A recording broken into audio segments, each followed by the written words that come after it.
বাসন্তী, আর ওখানে মিটিং ছিল আজকে। তো আমার মনে হয় 1 প্লেট করে বিরিয়ানি দেওয়ার কথা হলে এই মজলিসটা ভরে যেত। আমরা মুসলমান এখনো ঘুমিয়ে আছি, তো আমাদের সঙ্গে এটা হবে না, কার সঙ্গে হবে বলুন? আমি আপনাদের ছোট বোন হিসেবে এই প্রশ্নটা আপনাদের দিকে ছুড়লাম। কেন আমার ধবধবি ভাইদেরকেও মুসলিম নেই? আমরা তো সবাই বলি হিন্দু মুসলিম ভাই ভাই, আজকে আমরা তো বিপদে পড়েছি। আজ আমাদের বস্ত্র নিয়ে প্রশ্ন, আজ আমাদের খাদ্য নিয়ে প্রশ্ন, আমাদের মসজিদ মাদ্রাসা, আমার দাদুর গোরস্থান নিয়ে টানাটানি হচ্ছে, তারপরেও আমরা ঘুমিয়ে আছি কেন ভাই? তাহলে আপনার আমার ইসলাম নিয়ে টানাটানি হবে না, আপনার আমার পরখা নিয়ে টানাটানি হবে না, টুপি নিয়ে টানাটানি হবে না, কি হবে বলুন? আজকে আমাদের 12 মাসে 13 পার্বণ হয়, যখন আমরা দুর্গাপূজা হয় সবাই ঠাকুর না দেখলে প্যান্ডেল দেখতে পেলে আমাদের কোনো সমস্যা হয় না।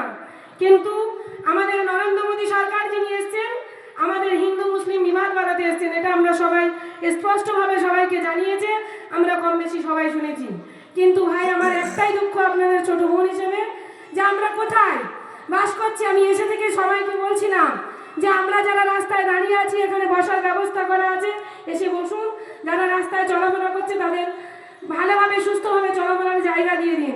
কিন্তু আমরা সেই রাস্তায় দাঁড়িয়ে শুনছি, কারণ আমরা কেউ বুঝতে পারছি না আমরা কোন জায়গায় এসে দাঁড়িয়ে আছি আর কিসের মিটিং এতক্ষণ ধরে এত টিভি সোশ্যাল মিডিয়ায় দেখছি আমরা। তারপরেও যদি আমাদের ঘুম না হয়, আমার মনে হয় আমরা কেউ ঘুম ভাঙাতে পারবো না।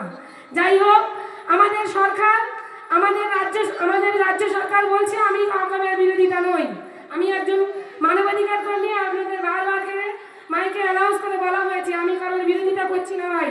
আমার প্রশ্ন একটা, যদি বিরোধিতা না থাকলো তাহলে যারা 14 তারিখে মিছিলে বার হয়েছিল কোনো জাতীয় পতাকা, তারা তো জাতীয় পতাকা নিয়ে বার হয়েছিল, কোনো পার্টির ব্যানার নয়, তাহলে পুলিশ দিয়ে তাদেরকে কেন হেনস্থা করা হলো? আজকে মুর্শিদাবাদে 1 সপ্তাহ ধরে নেটওয়ার্ক বন্ধ ছিল কেন? এই প্রশ্ন আমার আপনার মধ্যে নেই। যদি থাকতো আমরা মনে হয় আজ এই জায়গায় এসে দাঁড়াতাম।